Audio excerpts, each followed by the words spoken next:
안녕하세요.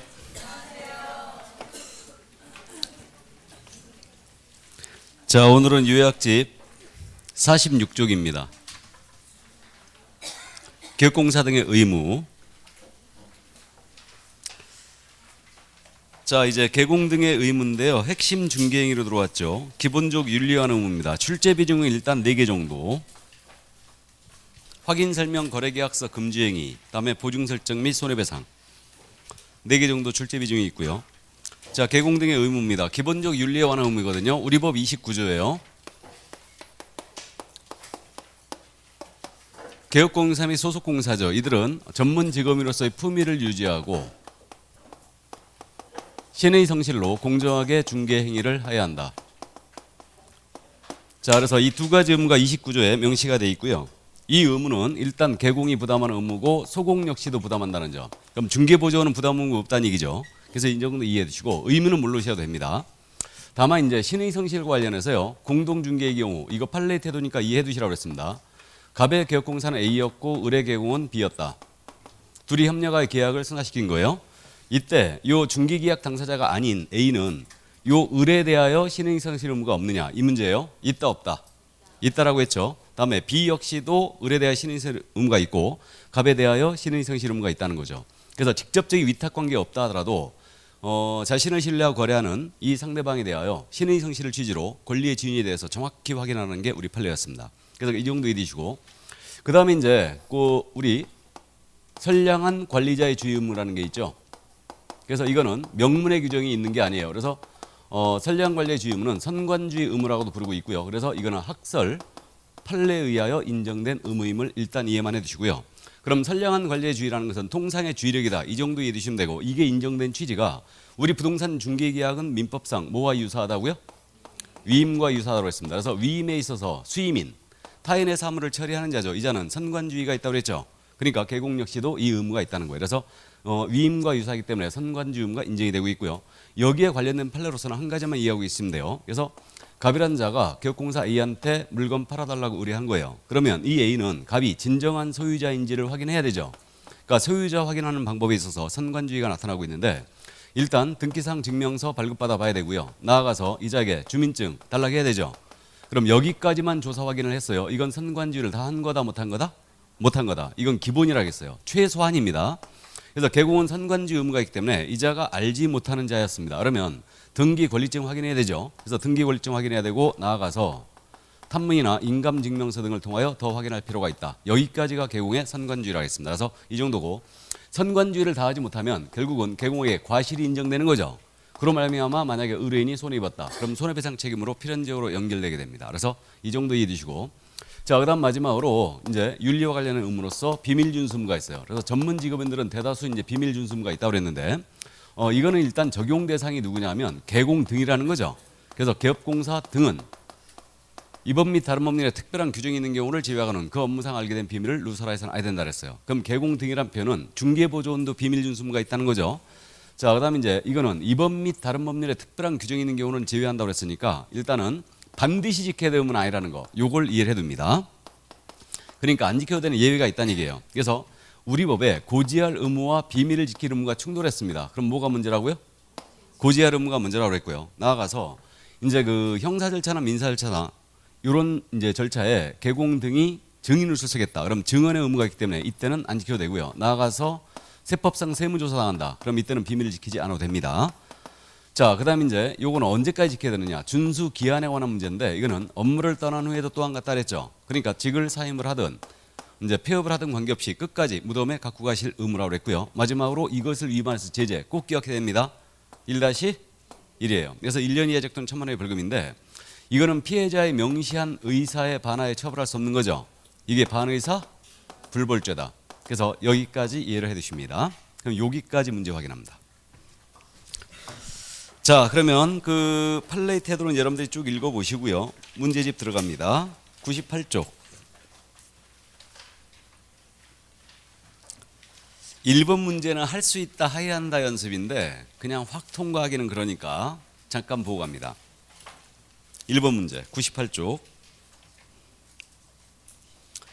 다음 중 개업공인인사에 대하여 공인유사법령상 규정하고 있는 내용으로 옳은 것은 그랬습니다. 1번 개업공사는 그 업무의 효율적 수행을 위하여 다른 개업공사와 중개사무소를 공동으로 사용해야 한다. OX X 사용할 수 있다. 다만 업무정지 기간 중인 자는 공동 사용 안 되는 거죠. 2번 내려갑니다. 개업공사는 확인 설명을 위하여 필요한 경우에는 중개대상물의 매도, 임대 의뢰인 등에게 당해 중개사물의 상태에 관한 자료를 요구해야 한다. 할 수 있다. 이건 이전 의뢰인에게 요구할 수 있는 거죠. 자, 다음 3번 내려갑니다. 개업공사는 전속중개계약을 체결한 때는 부동산 거래조망 또는 일간신문에 당해 중개사물에 대한 정보를 공개해야 한다. 맞습니까? 예, 그래서 며칠 내에 공개해야 돼요? 7일 내에 공개해야 된다. 자, 그래서 3번 정답이고요. 4번입니다. 개업공사인 공인인사, 중개인 포함이고요. 는 그 자질 향상 및 품위 유지와 중개업에 관한 제도에 개선 운영하는 업무를 효율적으로 수행하기 위하여 공인인사협회를 설립해야 한다. 할 수 있다. 우리 협회는 임의 설립주의고 복수협회주의를 가고 있죠 지금. 그래서 임의 가입 제도예요. 또 그래서 설립할 수 있다요. 임의 설립주의예요. 다음 5번 질문. 개업공사는 거래 안전을 보장하기 위해 필요하다고 인정하는 경우에는 거래계약 이행이 완료될 때까지 계약금 등을 개업공사 또는 대통령령이 정하는 자의 명의로 금융기관, 공제사업을 하는 자 또는 신탁업자 등에 예치하도록 거래공사에 공고해야 한다. 할 수 있다요. 자, 그래서 정답은 3번이었네요. 참고하세요. 2번 문제 가보시죠. 틀린 것은 그랬습니다. 개공 등의 의무에 관한 셈으로 틀린 것은 1번 공인인사법상 개업공사 및 소속공사는 전문 직업으로서 품위 유지와 신의 성실에 의한 공정중개 의무가 있다. 개공 및 소공은 품위 유지해야 되고 신의 성실에 공정중개 의무 있죠. 중개보조는 없어요. 자, 그래서 1번 맞고요. 2번입니다. 신의 성실의 원칙이란 기타의 구체적인 의무인 비밀 준수 의무, 확인 설명 의무, 손해배상 의무 등을 파생시키는 기본 원칙으로서의 중요한 의미를 지닌다. 그러겠죠? 그래서 우리 개공에 가장 기본적이고 본래적인 의무를 찾아라. 그러면 신의 성실에 의한 공정중개 의무를 들 수 있어요. 이게 가장 기본적이고 본래적인 의무예요. 자, 다음 3번 내려갑니다. 품위 유지 의무는 구체적인 행위 규범이기보다는 추상적인 규범으로서 개업공사의 직업윤리에 바탕을 둔 개업공사의 실천 규범이다. 어쨌든 좋은 말들 많이 써 있으니까 맞겠죠? 예, 뭔 얘기인지 모르겠는데 어쨌든 그런 것 같습니다. 다음 4번 질문. 거래계약 체결 후 중도금, 잔금, 등기서류 교부 행위는 개업공사의 단순 서비스에 불과하므로 개업공사 그 업무를 수행할 경우에는 선관주의 의무가 없다는 것이 판례의 태도이다. 자, 원래 우리 중개 완성 시기는 계약의 체결이죠. 그러면 계약 체결까지는 당연히 선관주의 의무가 있겠죠. 근데 우리 판례는요, 일관되게 계약 체결 후 잔금, 중도금 지급 또는 등기서류 교부에 관여했다. 이 과정에서 손해 입혀도 선관주의를 다 하라고 그랬죠. 손해배상 책임이 있다는 거였죠. 그러니까 이렇게 잔금이나 등기서류 교부, 계약의 이행에 관여하더라도 이건 단순 서비스로만 볼 수가 없어요. 선관주의를 다하여 업무를 수행하라는 얘기죠. 이거를. 자, 그래서 4번 질문 틀렸고요. 5번입니다. 개업공사의 중개 의뢰인과의 관계는 개업공사와 중개 의뢰인과의 법률 관계는 민법상 위임 관계와 유사하므로 맞죠? 그러므로 개업공사는 선량한 관리의 주의로서 의뢰받은 중개 업무 처리를 해야 할 의무가 있다는 것이 판례의 입장이다. 맞죠? 그래서 참고해 주시기 바랍니다. 3번 문제 있잖아요. 이거는 X를 치죠. 그냥.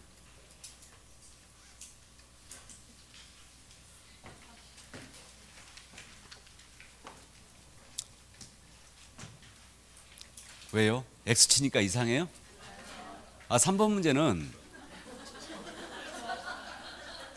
이 3번 문제는 이건 요즘 뭐 시험에 내지도 않고 문제 자체로 잘못 나갔어요. 거래 당사자에게 부담하는 의무라고 했는데 거래 당사 쌍방에게 부담하는 의무가 아니겠어 이렇게 물어봤어야지. 문제 자체가. 그러니까 이건 지우고 가겠습니다. 이런 문제는 나오지도 않아요. 자, 4번 문제 넘어갑니다. 다음 중 공인인사법상 개업공사는 물론 소속 공인인사 중개보조원 및 중개법인의 임원사원 모두에게 적용되는 규정으로 바르게 묶은 것은 즉 개공 등이 적용되는 규정을 골라라. 바로 이 얘기죠. 5번이 나옵니다. 개공 등이 적용되는 규정이 원래. 자, 그럼 갑니다. 등록의 결격사유. 이거 개공 등이 나오는 거 맞아요? 결격사유에 해당하는 자는 개공 등이 될 수 없다. 그러니까 적용되는 거 맞고 이중소속 금지. 개공 등에게 적용되는 거 맞아요? 예, 그래서 개공 등은 이중소속할 수 없다. 맞죠? 그럼 디귿입니다. 연수교육입니다. 연수교육은 누구한테 적용되는 거예요? 개공 또 소공 2년마다 받아야 되죠. 그럼 연수교육을 하기 전에 대상자에게 통지해 줘야 되죠. 몇 개월 전까지? 2개월 전까지. 자, 그럼 개공이나 소공한테 적용되는 거고요. 다음 품위유지입니다. 품위유지도 역시 개공이나 소공에게 적용되고 있어요. 보조은행이 적용되지 않고 있습니다. 다음에 인장등록입니다. 인장등록 대상은 개공과 소공이에요. 다음 거래사고 예방교육이에요. 이거 부동산 거래사고 예방교육이죠. 이건 개공 등이 대상이죠. 그러니까 국장시도의사 등록과청은 개공 등에 대하여 거래사고 예방교육을 실시할 수 있다. 그러니까 개공 등한테 적용되는 거 맞고요.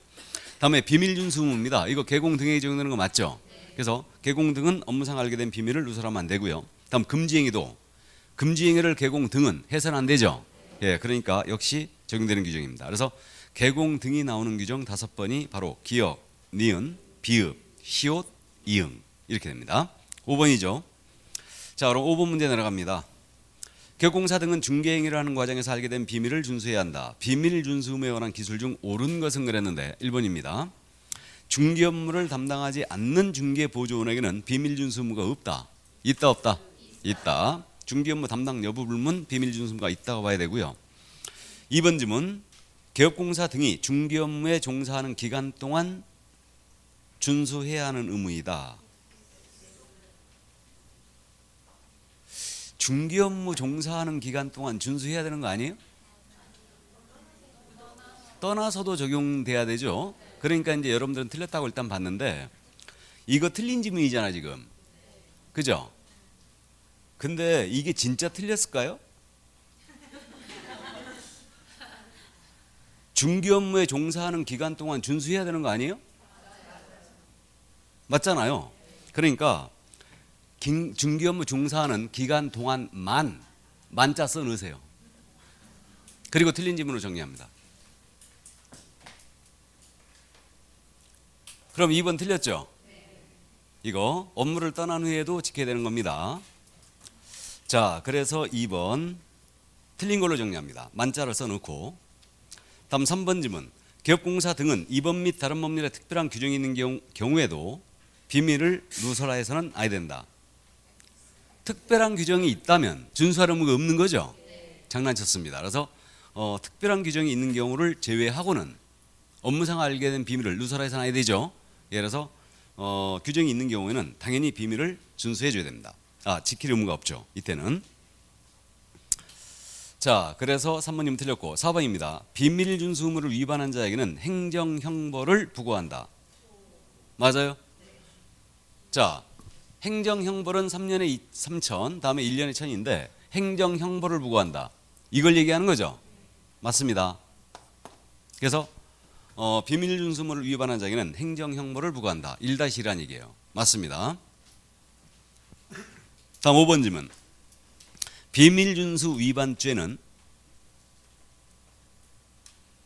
피해 의뢰인이 직접 고소해야 공소를 제기할 수 있는 범죄이다. 자, 피해자가 직접 고소를 해야지만 처벌할 수 있는 범죄. 이걸 뭐라고 하게요? 친히 피해자가 고소를 해야지만 처벌할 수 있는 범죄. 이걸 친고죄라고 그래요. 여성 관련 범죄 이게 많죠. 친고죄가. 그래서 그저 친히 피해자가 친히 고소를 해야지만 처벌할 수 있는 범죄. 이걸 친고죄라고 그러고요. 여기 비밀준수문은 피해자의 고소가 없어도 처벌이 되는 거죠. 이게. 그래서 반의사 불벌죄예요. 그래서 이 친고죄는 이제 정지조건부 범죄라고 그러고요. 반의사 불벌죄는 해제조건부 범죄라고 그래요. 그러니까 제가 누차 물어봤던 게 비밀을 누설당한 피해자예요. 아무 얘기 안 하고 가만히 있었어요. 처벌한다 안 한다? 처벌한다. 단 명시적으로 아무런 얘기 안 해도 처벌하는데 단 명시로 처벌하지 말아달라고 했을 때만 처벌을 못해요. 이렇게 되는데 이 친고죄는 피해자가 반드시 고소를 해야지만 처벌할 수 있어요. 그래서 어쨌든 좋습니다. 5번 질문 틀렸죠. 그래서 피해 의뢰인이 반드시 고소를 해야지만 처벌하는 범죄 그거 아니에요. 고소가 없어도 처벌을 할 수 있습니다. 반의사불벌죄는. 다만 명시적으로 처벌하지 말아달라고 의사표시했을 때는 그 의사표시에 반하여 처벌할 수 없어요. 그래서 정답 4번이었습니다. 전에 정규 수업할 때 제가 말씀드린 적이 있는데 우리 비밀준수 의무를 위반했을 때는 1-1이죠. 이양사칭, 표정시비 금지. 비밀누설죄 1-1인데 비밀을 누설한 자에 대해서는 누설한 기업공사에 대해서는 업무정지 처분을 할 수 있다. 누가 이렇게 냈었다 그랬죠? 이 얘기 안 했나? 그랬다가 나랑 대판했다 그랬잖아. 이것 때문에 불가해요. 불가합니다. 그래가지고 이제 그 교수님은 비밀윤수 의무 위반 1-1로 규정이 돼 있는데 업무정지의 사유의 마지막 사유가 그 밖에 이 법 또는 이 법에 따른 명령 위반이니까 개공이 비밀을 누설했을 때는 업무정지 때릴 수 있는 거 아니냐라고 그렇게 이제 주장을 했던 거죠. 형사 제재의 원칙을 모르고 하는 소리다 그는. 그래갖고 나랑 한번 대판한 거예요. 이게. 우리 법이 비밀윤수 의무를 위반한 자에선 1년에 1,000만 규정을 둔 것은 요거로만 처벌하겠다는 의지예요. 그 밖에 이 법 위반이 적용할 수 있는 것은 아무런 처벌 규정이 없을 때에만 적용할 수가 있죠. 이게. 그래서 이제 그 업무정지는 불가하다. 이렇게 지금 현재 해석이 되고 있는 거죠. 이거는 중요한 얘기 아니에요. 눈 동그랗게 뜨고 들을 필요는 없어요. 자, 그러면 여기까지 가고요. 이제 요약집 다시 돌아갑니다. 금지행위가 먼저 나왔거든요. 우리 문제집에. 그러니까 금지행위를 먼저 보겠습니다. 요약집 59쪽. 금지행위는 반드시 출제해요. 하지 말아야 될 부작위 의무. 일단 금지행위의 적용 대상입니다. 금지행위의 적용 대상은 당연히 개공 등이다. 개공 등은 금지행위를 해서는 안 됩니다. 그러니까 중개보조원도 금지행위하면 안 돼요. 그럼 금지행위의 종류는 이제 7가지가 있다는 거 우리가 알고 있어요. 그래서 그 종류 7가지가 매무수거, 증직투로 암기했어요. 매무수거, 증직투. 자, 투가 뭐예요? 투기조장. 그럼 투기조장의 유형 기억하고 있어야 되죠. 미등기 부동산 전매 중개했거나 또는 전매 제한된 부동산의 전매를 중개했어요. 그럼 투기조장입니다. 직이 뭐예요? 직접거래, 쌍방대리 금지가 돼 있고. 자, 다음에 매가 뭐예요? 매매업. 중개대상물에 대한 매매업이죠. 다음에 무등록업자와 거래. 다음에 보수, 초과. 거짓된 언행으로 판단 그르치겠을 때. 다음 증서를 중개했거나 매매업을 했거나. 이거죠. 증서 중개 매매업입니다. 처벌을 꼭 기억해야 돼요. 이거. 매무수거에 걸렸어요. 형사처벌 1-1이고 증직상투에 걸리면 3-3이다. 자, 그래서 이렇게 되고요. 그 다음에 7가지 중에 한 가지를 우리 개공이 위반했어요. 행정처분은 어떻게 되나요? 임취, 등록을 취소할 수 있다. 또는 업무정지죠. 임취 사유는 모두가 업무정지 사유니까 이렇게 되고. 다음에 소속공인중개사가 7가지 중에 한 가지를 했습니다. 소속공사는 행정처분이 자격정지다. 자격정지를 받을 수 있습니다. 자, 이렇게 돼요. 그래서 행정처분과 행정형벌이 병과될 수 있는 아주 좋은 케이스. 그래서 개공이 매매받아 걸렸어요. 등록 취소받으면서 1-1 갈 수 있죠. 이렇게 되고 소공이 만약에 직접 거래하다 걸렸다. 그러면 소공은 이거 자격정지 먹으면서 3년에 3천 갈 수 있어요. 그래서 이제 그 점 잊으시고 그럼 이제 금지 행위냐 아니냐가 주 타겟이에요. 그렇기 때문에 첫 번째 금지 행위가 중개대상물에 대한 매매업이에요. 이거는 뭐 속을 일이 거의 없는데 매매업 가지고 한 문제를 낸 적이 있어요. 매매업 가지고. 그래서 이제 제가 이제 특강을 하면서 이 부분에선 확실히 한번 이제 정리를 한 적이 있는데 중개대상물에 대하여 매매를 업으로 하는 행위가 금지가 돼 있죠. 이게. 그럼 중개사물이 아닌 것의 매매업은 당연히 금지 행위가 아닙니다. 다음에 매매를 업으로 해야 되니까 한 번 정도 한 것은 아니다. 이게 매매업이 되지 않습니다. 그래서 이제 계속 반복성을 띠면서 불특정 다수를 상대로 영리성 있는 행위라지 이제 업이 된다. 그럼 매매를 업으로 하는 행위가 금지되어 있으니까 만약에 임대를 업으로 합니다. 임대업은 금지되는 행위가 아니라는 거 일단 이해해 주시고 다만 우리가 지난주에 연습했죠. 중개법인은 임대업 할 수 있어요? 없어요? 없어요. 중개법인은 겸업에 걸린 거예요. 그러니까 이건 금지되는 행위는 아닌데 일단 겸업에 걸렸기 때문에 일단은 못합니다. 그래서 임대업은 금지되는 행위는 일단 아니에요. 이거는. 자, 그래서 이제 요 점을 이해해 주시고 그러면 의뢰인인 자와 1회 매매했어요. 이거 금지 행위다 아니다? 의뢰인인 자와 1회 거래했다니까요. 이건 금지 행위 맞죠? 매매업은 아니지만 직접 거래에 걸린 거예요. 직접 거래입니다. 금지 행위예요. 그래서 이 정도 이해해 주시고 자, 그럼 두 번째 금지 행위 무등록업자와의 거래요. 이거는 조문만 충실히 이해하시면 돼요. 무등록 중개업자와의 거래인데 무등록 중개업을 하는 자인 사실을 알아야 된다고 했죠. 알면서 이자를 통하여 중개 의뢰를 받거나 이자에게 자신의 명의를 이용케 합니다. 그러니까 조문만 충실히 이해만 해주시면 돼요. 그럼 무등록업자임을 알면서 그자를 통하여 중개 의뢰를 받거나 그자에게 자신의 명의를 이용케 하는 행위인데, 그럼 무등록업자를 통하여 중개 의뢰를 받았거든요. 거래 성사 여부는 따져 안 따져요? 안 따집니다. 우리는 행위자체 금지하기 때문에 의뢰받는 순간 금지행위가 완성된 거예요. 그 정도만 이해하시고, 다음 세 번째 금지행위 보수 초과. 자, 이 보수를 초과하여 받은 행위인데 우리 법이 정해놓은 중개 보수 또는 실비도 있습니다. 그 한도를 초과하여 재산적 가치가 있는 일체의 것을 더 받는 게 모두 금지되어 있다고 그랬죠. 이거는 명모 따지지 않는다. 그래서 어쨌든 현금으로 더 받은 경우는 이제 똑 떨어지는 보수 초과고, 재산적 가치가 있는 모든 것이 다 포함되니까 현금으로 더 받지는 않았어요.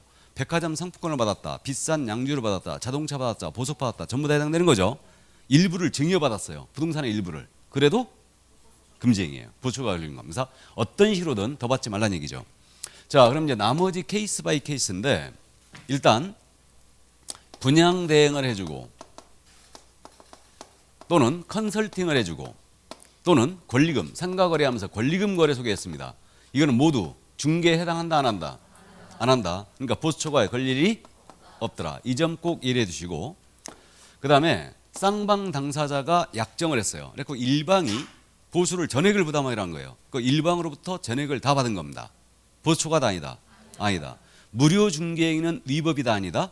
아니다. 그러나 무료 중개행위에도 공사법의 적용은 된다고 그랬어요. 이 판례 생각보다 잘 물어본다고 그랬습니다. 그래서 이해를 꼭 해두셔야 되고, 자, 그 다음에 이제 그 당좌수표 사건 기억하고 있어야 되죠. 당좌수표라고 떴거든요. 이거 보수 초과로 결론 났죠 지금.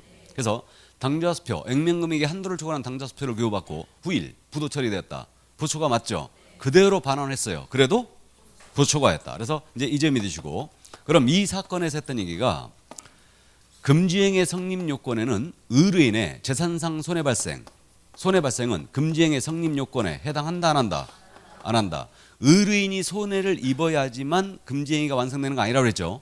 우리는 행위자체 금지하기 때문에 의뢰인의 손해발생은 금지행위의 성립 요건이 아니라는 점 이해를 꼭 해두시고, 자, 그 다음에 또 이거 기억나세요? 토지를 택지로 조성하여 분양을 해주고 확정금을 토지 소유자에게 지급하고 일정 금액은 모두 개공이 가졌어요. 이거 보수 초과에 걸렸어요? 직접 거래에 걸렸어요? 이거 뭐로 기억하라고 했어요? 무죄 사건. 직접 거래라는 거 보수 초과가 아니라고 했죠. 그래서 이제 요 점 또 이해를 해두시고요. 이게 그다음에 순가 중개계약 기억하고 있어야 돼요. 이거 전에는 잘 물어봤는데 요즘 잘 안 물어봐요. 그러니까 내 손에 3억만 쥐어주고 나머지 차액은 모두 보수로 가져라. 이게 순가 중개계약이라고 했죠. 그럼 순가 중개계약을 의뢰인과 체결했어요. 당연히 금지되는 것은 아니다.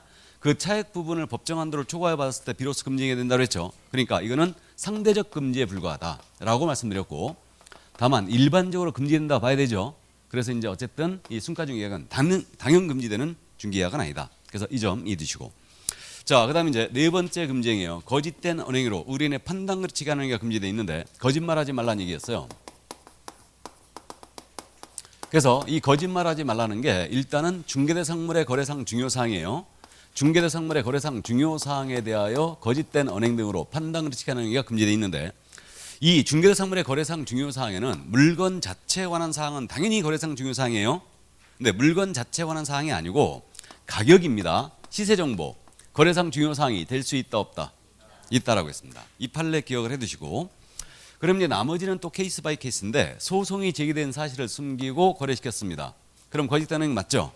개발 계획이 없음에도 불구하고 있는 것처럼 고지하여 거래시킨 행위 역시 거짓된 행위 맞죠? 거래가 한산해지면서 살려는 사람도 없는데 바로 고가로 전매할 수 있다고 기망하는 행위 당연히 금지행위 맞죠? 그 다음에 요거 유사 사례가 그러라고 했어요. 이 토지 사면 내가 1년 내에 2배로 팔아줄게. 이거라고 했죠. 이게 거짓된 행위라고 했어요. 그 다음에 이 개업공사가 매도인과 짰어요. 매도인과 짜고 매수 의뢰인에게 아주 고가로 부동산을 팔아치우고 그 차액을 매도인과 나눠 가졌습니다. 이거 거짓된 행위라고 했죠. 그래서 다소 비싼 값에 팔았다 하여 금지행위가 되는 건 아니라겠는데 여기서는 매도인과 짜고 쳤다는데 불법성이 있다고 했습니다. 그래서 이 정도 이해하시고, 그럼 여기에 걸리면 통상적으로 뭐로 간다고요? 형법상 사기로 간다. 사기로 간다. 여기에 걸리면. 그래서 여기에 걸리면 100% 사기로 가요. 다 여기에 걸리면. 사기는 훨씬 중요해진다고 그랬죠. 사기는 10년 이하의 징역입니다. 그거는. 그다음에 이제 사기에 걸리게 되면 사기는 사기 1범은 절대 없어요. 사기 1범은 절대 없고 통상적으로 범죄학상 사기는 상습범이에요. 도박도 도박죄에 걸린 사람 있잖아요. 한 번에 끝나는 경우가 없어요. 다 상습 도박이에요. 다 상습 도박입니다. 이게 사기에 맞들린 사람은 거기서 못 빠져나온대요. 이게 근데 우리가 지금 사자가 들어가는 사람이죠. 그게 문제지. 이게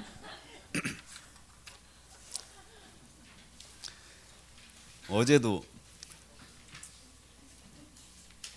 사무실에 요새 제가 좀 늦게까지 있어요. 요즘은 좀 늦게까지 있는데 저녁 먹고 놀러 오는 거야. 저녁 드시고 놀러 온다고.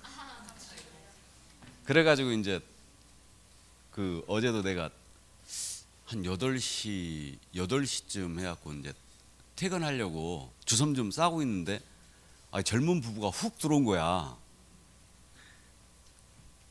그래가지고 어떻게 오셨냐 그랬더니 이제 뭐 상가를 좀 알아보러 오셨대. 그래가지고 내가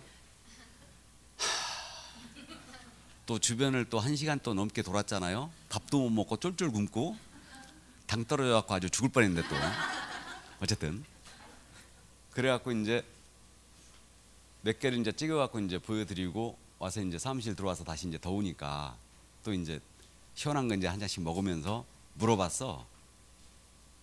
어디서 뭘 하고 계시느냐? 그랬더니 하려고 한대. 언제쯤 하실 거냐? 그랬더니 10월 달쯤 할 거래. 내가 거기서 승질 내면 돼, 안 돼?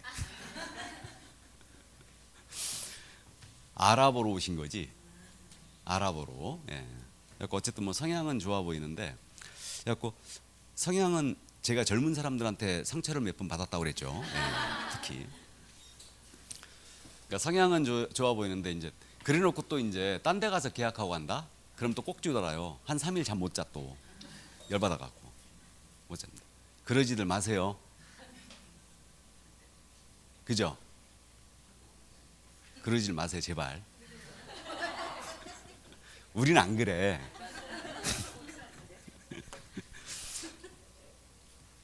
한 번은 또 그 저쪽 외지 부동산하고 한번 대판한 적이 있는데, 외지 부동산하고 원래 이제 부동산들끼리 거래할 때는 이제 그 외지 부동산 따님이 우리 단지에 있는 오피스텔에 살고 있어.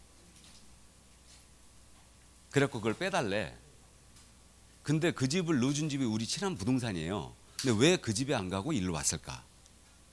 의심이 됐지. 처음에 넣어준 부동산에 A가 있었을 거 아니에요. 그 집을 사주고 넣어준 거예요. 그러니까 A 부동산이 있었는데 우리 부동산에 온 거야.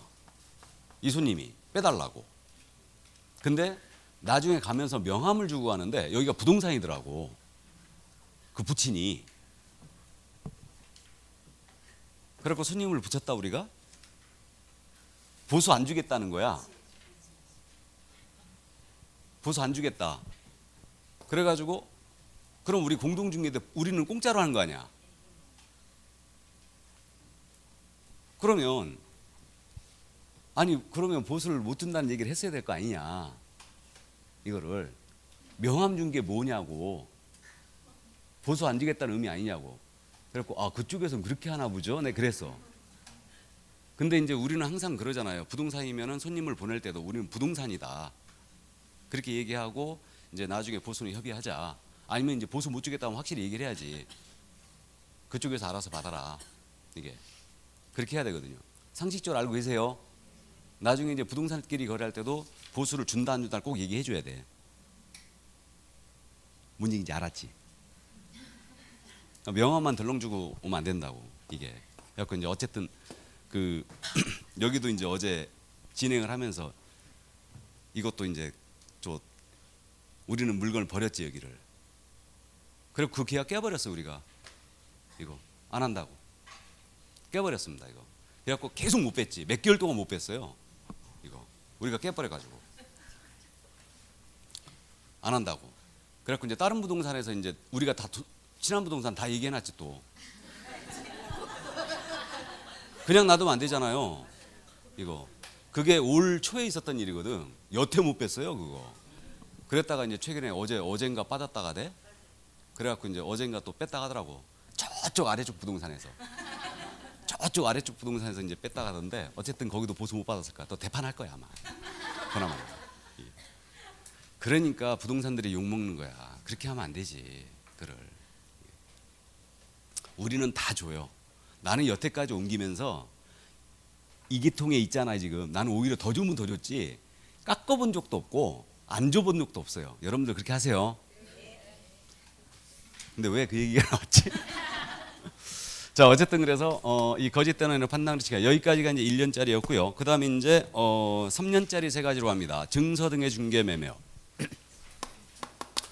여기서는 증서에 대하여 중개하는 것도 안 되고 매매를 업으로 하는 것도 안 됩니다. 그럼 증서가 뭐냐가 이제 키포인트가 된 건데 이거는 우리가 주택법에서 공부했던 주택공급질서 교란행위에 해당되는 것들 거기서 나오는 것들이 전부 다 증서라고 했죠. 그러니까 양도할선이 기본적으로 금지가 돼 있어야 돼요. 양도할선이 금지가 되고 있는 부동산 분양 임대 등과 관련 있는 증서예요. 이게 그래서 양도가 금지가 되고 있는 재개발 입주권이 있죠. 이런 것들도 우리가 이제 증서로 해석하고 있고 나아가서 그 입주자 저축 증서가 있습니다. 이걸 쉽게 우리는 뭐라 불러요? 주택 청약 저축 통장이라고 부르죠. 그래서 이거 이제 대표적인 증서고 그다음에 나중에 주택으로 상환받을 수 있는 거 주택 상환 사채가 있다고 그랬죠. 그래서 주택 상환 사채 당연히 이제 증서고 철거 예정자 확인서 이주택 대상자 지위 확인서 이런 것들 전부 다 이게 증서다. 이걸 실무에서는 뭐라고 부른다고요 지금? 딱지. 그래서 이제 딱지치기 하지 말라고 했습니다. 근데 이 증서에 아파트 분양권이라든가 오피스텔 분양권입니다. 이거 여기 해당한다 안 한다? 안 한다고 그랬고 나아가서 상가 분양계약서 있습니다. 상가 분양계약서는 여기서 말하는 증서에 해당한다 안 한다? 역시 안 한다겠습니다. 그래서 이 정도 이해해 주시고요. 자 그다음 이제 6번째 금지행위인데 의뢰인과의 직접 거래 또는 쌍방대리가 금지되어 있습니다. 그래서 이제 직접 거래 개념은 중개를 의뢰한다는 점이 전제가 돼야 돼요. 의뢰인이라는 점이 전제가 돼야 되고 이 의뢰인과 중개대 상물에 관하여 우리 기업 공인중개사 등이 거래를 하시면 다 이건 직접 거래다. 이게 그럼 이 거래의 범주에는 매매뿐만 아니고 교환계약, 임대차 계약, 전세계약, 지상권 설정 계약, 지역권 설정 계약, 저당권 설정 계약 전부 다 포함되는 거죠. 어떤 식으로든 의뢰인과 거래하면 안 된다. 이거 횟수 따져요 안 따져요? 횟수 불문. 실수요 목적이든 실수요 목적이 아니든 관계없죠. 다음에 보수를 받고 하든 안 받고 하든 유무상을 따지지 않아요. 불문하고 어떤 식으로든 의뢰인과 거래하지 말아라. 바로 이게 직접 거래고 그럼 의뢰인과 거래한 건 아니지만 이 의뢰인이나 의뢰인의 대리인이나 또는 수임인과 거래했습니다. 이들과의 법률행위 효과는 당연히 의뢰인이 귀속되고 있죠. 그러니까 이거 대리인 수임과의 거래는 당연히 직접 거래예요. 이렇게 되고 그러면 이제 직접 거래 개념 여기까지 이제 이해해 주시고요. 쌍방대리가 또 금지가 돼 있어요. 그럼 쌍방대리는 민법상으로 원칙적으로 금하지만 당사자의 동의가 있으면 민법은 허용하고 있죠. 그럼 쌍방대리 금지 기준 우리는 동의 여부를 따진다 안 따진다? 안 따진다. 어느 한쪽 의뢰인에게 피해 줄 우려가 있기 때문에 동의를 불문하고 이건 금지행위로 가는 겁니다. 그러면 일방만 대리합니다. 일방 대리는 금지행위가 당연히 아니라는 거 알고 있고요. 그럼 계약 이행행위에 대한 쌍방대리 했네요. 잔금의 이행과 등기서류 교부를 쌍방대리 했어요. 그럼 계약 이행행위에 대한 쌍방대리는 금지행위가 아니라는 거 이해를 일단 해주시고 그다음에 쌍방대리와 붙어다니는 말로써 자기계약이라는 게 있다고 그랬죠. 그래서 자기계약은 그거라고 했습니다. 이거 갑이란 자가 A한테 아파트 팔아달라고 중개 의뢰하면서 대리권을 수여한 거예요. 그럼 이 개공 A가 갑의 대리인이 된 거죠. 물건 보안이 싸고 좋았다고 그랬어요. 이 물건 사버린 거죠. 이게 자기계약이다. 그래서 자기계약은 대리인의 신분을 가진 자가 거래 상대방의 지위를 같이 겸하는 거다.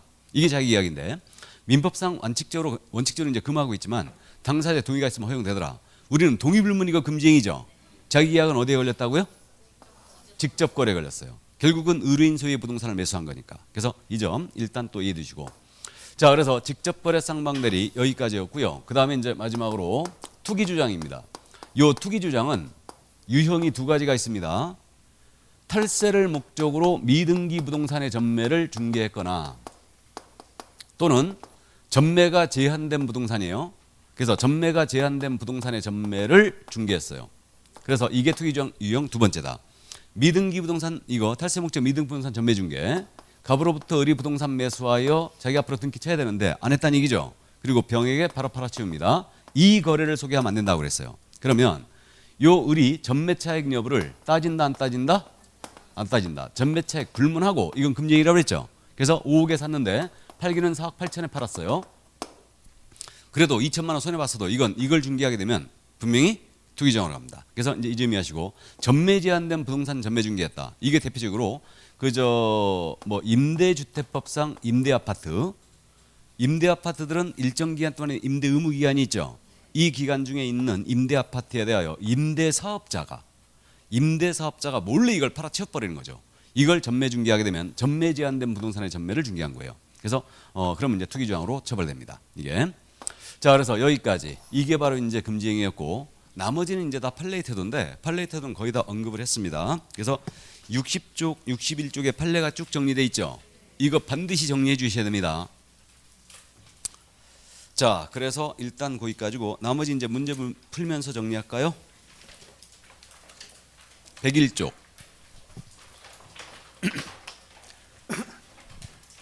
(6번) 문제. 다음 법제 33조 금지행위에 관해 설명한 기술한 내용으로 틀린 것은 1번입니다.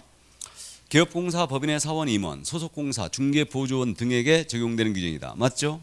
2번 금지행위를 위반한 경우 개업공사는 임의적 등록 취소, 소속공사는 자격정지 처분 사유에 해당한다. 맞습니까? 3번님은 개업공사 등의 금지행위 위반으로 중개의뢰인에게 손해가 발생한 경우에는 당연히 그 손해를 배상할 책임이 있다. 당연한 얘기죠. 다음에 4번님은 소속공사나 중개보조원의 업무상 행위는 개업공사 행위로 간주되므로 맞습니까?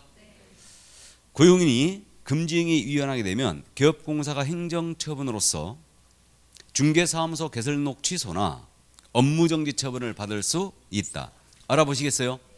보조원이 만약에 업무상 행위로 보수초과 행위를 했다. 그러면 개공이 보수초과 행위로 간주돼서 등록 취소 또는 업무정지라는 얘기죠. 맞고요. 5번 질문. 개업공사가 금지행위를 위반하여 거래를 중개하였다면 거래 당사자 간의 거래계약의 효력에도 직접적으로 영향을 미치게 된다. 만약에 개공이 보수를 초과하여 받았어요. 그 계약 일단 유효다 무효다? 유효다. 그러니까 금지행위를 위반하여 계약이 체결된 거예요. 그래도 원칙적으로 그 계약은 유효다. 원칙적으로 유효다. 그래서 이제 우리 그 최근의 판례가 그거였죠. 우리 요약집에 지금 실려 있는데 이 판례 직접 거래 관련 판례가 나왔죠. 의뢰인과 개공이 직접 거래했어요 지금. 그럼 이 계약 자체는 유효다 무효다? 유효다. 계약이 무효라고 볼 수는 없다. 즉 이 직접 거래 금지 규정 있죠. 이거는 효력 규정이다 단속 규정이다? 단속 규정에 불과하다. 그러므로 단속 규정에 해당하고요. 효력 규정이 아니기 때문에 이 계약 자체는 원칙적으로 유효입니다. 이거 보수를 받을 수 있을까요? 없을까요? 의뢰인과 직접 거래했어요. 보수 받을 수 있을까요? 없을까요? 그냥 이론적으로만 따져보자 이거예요. 있다고 봐야 되죠. 있다고 봐야 돼요. 그러니까 금지행위를 위반했다여 보수 청구권을 상실하는 것도 아니에요. 일단 원칙적으로 그렇습니다. 그래서 이제 참고해 두시고요. 근데 뭐 여기까지는 요즘 묻지는 않아요. 근데 이해만 해두세요. 일단. 근데 이제 요 판례는 기억해야 됩니다. 직접 거래 금지 규정은 효력 규정이다 단속 규정이다? 단속 규정이다. 이거는 그래서 계약에는 영향이 없다. 일단. 자, 그럼 이제 7번 문제 넘어갑니다. 전형적인 문제죠. 개업공사 행위가 금지행위에 해당하지 않는 것은 모두 몇 개인가? 지금 우리 저자께서는 지금 박스형 문제를 틀린 것 해당하지 않는 것으로 주로 묻고 있죠 지금. 이게 좋습니다. 몇 개인가 그랬는데 OX로 해볼까요? 법정 한도를 초과하는 중개 보수를 받기로 약정한 경우.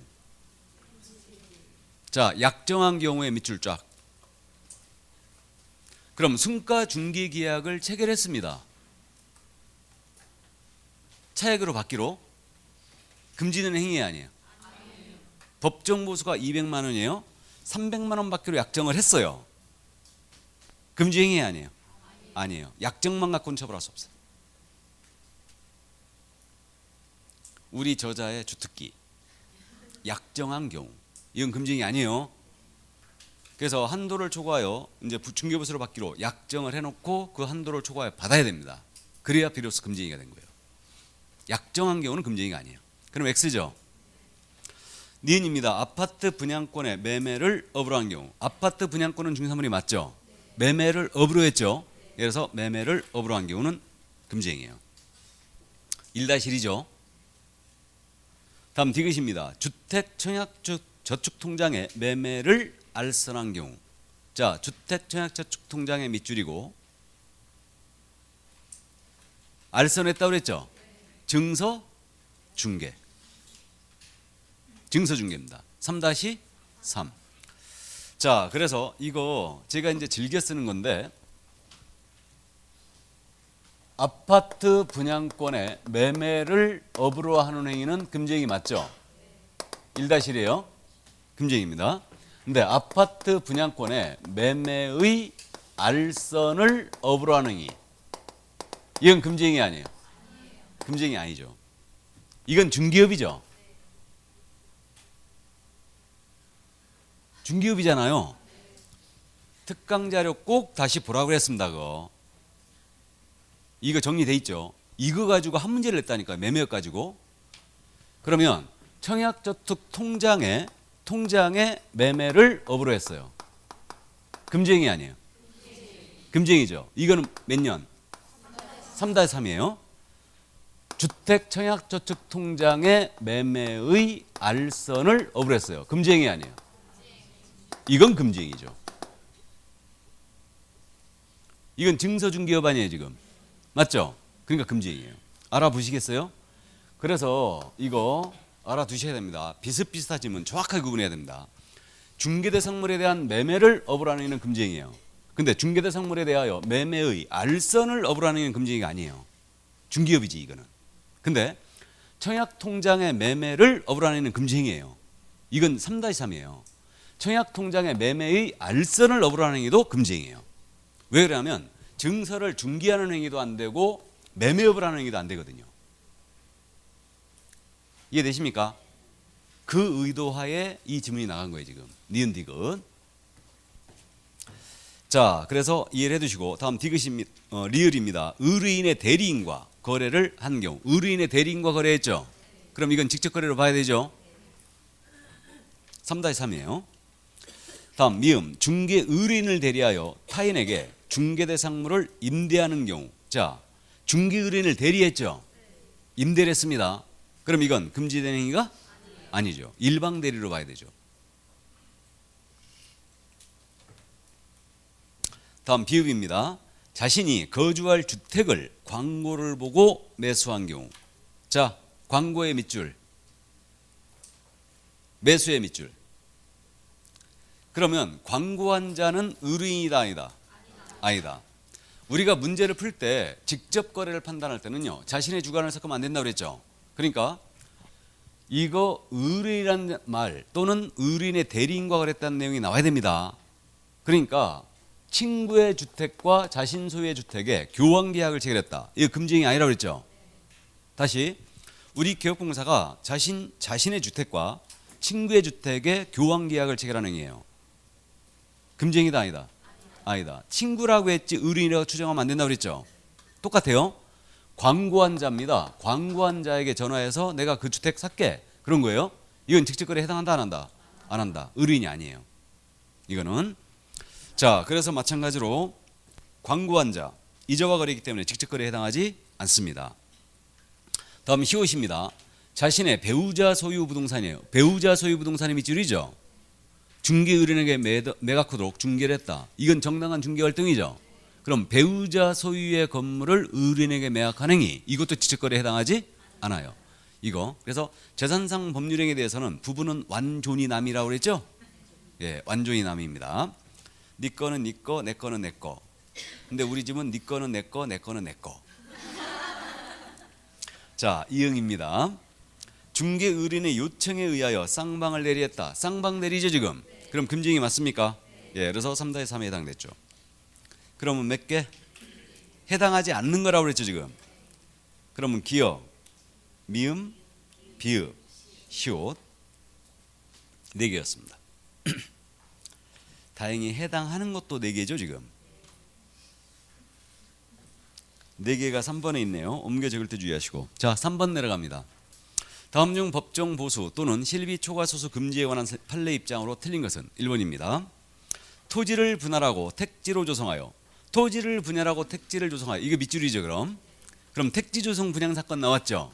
이건 무죄로 기억하라고 그랬어요. 그중 일부를 타해 매도하면서 토지 소유자에게는 확정금을 지급한 다음 법정 중개 보수 한도를 초과한 나머지 차익을 모두 취득한 행위는 보수를 초과하여 받은 행위라고 볼 수 없다. 직접 거래에도 해당하지 않는다. 같이 기억하시고, 이 판례는 한 번도 안 물어봤기 때문에 이해를 해두시기 바랍니다. 택지 조성 분양 사건, 무죄 사건이었다. 다음 2번 내려갑니다. 토지와 건물의 임차권 및 권리금, 시설비의 교환 계약을 중개하고 그 사례 명목으로 중개보수 한도를 초과하여 포괄적으로 금원을 지급받은 경우 이는 법정 한도를 초과하여 중개보수를 지급받은 것이라고 보아야 한다. 이 판례는 우리 지금 요약집 중개보수편에 실려 있거든요. 이거 제가 이 사건 소개한 적 있죠. 이게 그거라고 했습니다. 2번 판례가 간단한 예로 상가 거래를 중개했죠. 이거 거래가액이 1억이었어요. 1억이었고 여기에 권리가 1억이 있었다. 이거 거래 중개하고 우리 개공이 보수를 받기를 어떻게 받았냐면 이거를 2억 해가지고 곱하기 0.9 쳐가지고 180만 원 받았다고 그랬죠. 그래가지고 이게 이제 등록관청에서 보수 초과다. 그래갖고 업무정지를 때렸다고 그랬죠. 보수 초과다. 그래갖고 이제 이때 당시에는 영수증 제도가 있었어요. 그래가지고 영수증을 끊어줬는데 이렇게 끊어준 거예요. 그래가지고 이걸 우리 의뢰인이 갖고 와서 등록관청에서 찔러버린 거예요. 보수 초과다 그러고. 그러자 이제 업무정지가 나간 거예요. 업무정지 6개월 나갑니다. 이거. 그러니까 이제 임의적 등록 취소기 때문에 만땅 6개월이죠. 싹싹 빌리면 몇 개월? 3개월. 그러니까 보수 초과에 걸리면 잘 풀려야 3개월이에요. 업무정지. 이렇게 됩니다. 그러자 이 개공이 소송 제기했다고 그랬죠. 업무정지 처리 이거 나는 부당하다. 취소해라 하고 소송 들어갔어요. 그래갖고 이 소송이 대법원까지 간 거예요. 이게. 그래갖고 이제 주장을 하기를 개공이 그렇게 주장했죠. 편의상 이렇게 써졌을 뿐이고 여기에 이 180만 원은 중개보수가 90만 원 있었고 권리금에 대한 대가가 90만 원 있었다. 그러니까 나는 보수초과가 아니다 라고 했어요. 대법원의 판단은 어땠느냐. 어디까지가 중개보수이고 어디까지가 권리금의 대가인지 명백하지 않다. 입증하기 쉽지 않았던 거죠. 그럼 이제 형사원칙에는 그런 게 있다고 그랬죠. 애매모호할 때는 피고인의 이익으로. 법을 이렇게 볼 수도 있고 저렇게 볼 수도 있으면 피고인의 이익으로 해석합니다. 그러니까 어디까지가 보수고 어디까지가 권리금의 대가인지 구분이 안 가기 때문에 무죄. 보수를 초과해 받은 것이라 볼 수 없다. 업무정지 처분 취소해라. 근데 소송 끝날 때까지 이미 업무정지 다 끝났겠죠. 그러니까 소송의 실익이 없었던 건데 이 개공은 붙어버린 거지. 등록관청. 그래갖고 이 사건을 기점으로 해가지고 그 다음부터 이렇게 권리금은 우리가 알아서 받으라고 그랬죠. 이게 굉장히 애매하다고 그랬죠. 그러니까 이제 이렇게 받아도 보수초과로 못 때렸던 거죠. 이게. 그래서 어쨌든 2번 판례가 그거예요. 그러니까 포괄적으로 금원을 받은 경우 보수를 초과해 받은 것이라 볼 수 없다. 자, 그래서 2번 정답이었고요. 참고해 두시고 2번 판례는 3번 내려갑니다. 기업공사가 중개 보수 등의 명목으로 소정의 한도를 초과하는 액면금액의 당좌수표를 구입하으나 그럼 당좌수표에 밑줄 긋고 하는 거죠. 그다음에 사후에 부도 처리되었거나 중개인을 그대로 반환한 경우를 하더라도 이건 금지행위 위반이다. 맞아요? 예, 그래서 금지행위 위반이다. 맞습니다. 다음 4번 질문. 법정 중개보수를 초과한 부분에 대해서 판례는 중개보수 규정은 강행 규정에 해당하여 법정 보수를 초과한 부분은 무효이고 맞아요? 예, 그래서 여러분들이 이제 헷갈리면 안 되는데 우리 금지행 규정은 강행 규정 맞습니까? 강행 규정이에요. 효력 규정이냐 단속 규정에 문제가 남았을 뿐이지 이건 강행 규정이 맞아요. 이거는 그래서 그 강행 규정 맞고요. 그러면 그 강행 규정에 위반했기 때문에 초과하여 받은 부분은 무효라고 그랬죠. 그리고 이건 무효니까 이미 초과 수령한 부분은 부당행위로 반환해야 되죠. 이해해 두시고 다음에 5번 질문. 중개 의뢰인 당사자 간의 합의에 의하여 일방 당사자가 중개보수 전액을 지불한 경우 중개보수 총액의 범위 이내이면 적법하다. 맞아요? 일방이 전액을 부담하기로 한 거예요. 그래서 그 일방으로부터 전액을 다 받은 거예요. 이건 보수 초과로 볼 수 없다. 자, 그래서 정답은 2번이었습니다. 통상적으로 참고하시는데 그 우리 과목에서는요 판례를 전면적으로 물어보잖아요. 그러면 지문이 길죠. 지문이 길면은 정답을 5번에 배치하면 돼, 안 돼?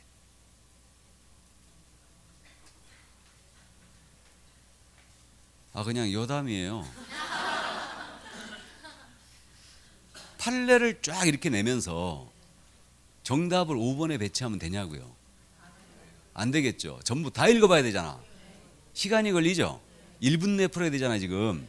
그러니까 통상적으로 우리 과목에서는 판례를 쭉 내잖아요. 그때는 상단 배치돼 있어요 답이. 거의. 아, 농담 아니에요. 진짜예요. 그러니까 주로 이제 3번 앞쪽에 있어요 답이. 그러니까 찍을 때는 찍더라도 이제 그걸 생각해서 찍는 거예요. 그러니까 시험 문제를 이렇게 보면 안 된다 그랬죠. 이렇게 봐야 돼. 그러니까 여유를 갖고 보면 다 보인다니까 이게. 뭐라고요? 네, 중개사법은 그거 그 정도까지 필요 없어요. 필요 없고 그냥 닥치는 대로 막 다 풀어나가. 자, 9번 갑니다. 금지행 관련한 설명이 틀린 것은 다툼 판례해야 한다. 1번입니다. 임야가 개발 제한 구역으로 결정되어 가격이 떨어지고 매수하는 사람도 없어 상당한 가격으로 현금화하기 어려운데도 그러한 사정을 모르는 매수의뢰에게 바로 비싼 값에 전매할 수 있다고 기망하여 매매 계약을 체결했다면 이는 금지되는 행위에 해당한다. 맞죠? 이게 판례 태도인데 이게 거짓된 은행이죠? 1-1이에요.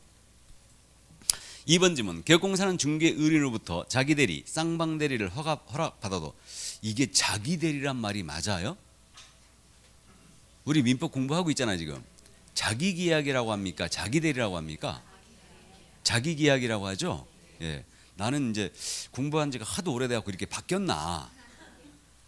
자기 계약이란 말 여전히 쓰죠. 예, 그래서 자기 계약, 쌍방 대리 허락받아도 그러한 행위를 할 수 없으며, 맞아요? 그러한 경우 공인중개사법 위반으로 처벌받는다. 맞죠? 다음 3번입니다. 거짓된 은행으로 의뢰인의 판단 그르치게 하는 행위는 개업공사의 과실에 의한 경우는 포함되지 않는다. 자, 아주 이 질문 오래간만에 해봤는데 저는 이거 다 삭제했는데 우리 상식적으로 형사처벌 3-3 1-1 있죠. 그럼 이제 우리는 형사처벌 또는 이 형사처벌 규정 과실에 의하여 금지 행위를 한 거예요. 실수로 거짓말한 거예요. 예를 들어 거짓된 은행 갖고 한번 해볼까요? 우리 개공이 거짓된 은행을 하여 판단 그르치게 한 거예요. 그러면 이거 1-1 맞잖아요. 근데 개발 계획을 본인은 있는 거로 진짜 믿었어. 진짜로 믿었습니다. 그래가지고 고지하여 거래를 시킨 거예요. 근데 알고 봤더니 개발 계획이 사실은 없었던 거지. 그럼 개공이 선관주의를 다하지 못하여 과실이 있었다는 얘기죠. 이게 개발 계획이 진짜 있는지 없는지를 과실이 있었다는 얘기예요. 그러면 형사처벌할 수 있게 없게요? 없어요. 그때는 없어요. 그러니까 우리 공사법은 고의범에 한해서만 처벌해요. 일부러 거짓말한 자. 그러니까 그 원래 형사처벌의 원칙상 과실범 있잖아요. 과실범이나 미수범은 미수범이 뭔지 알죠?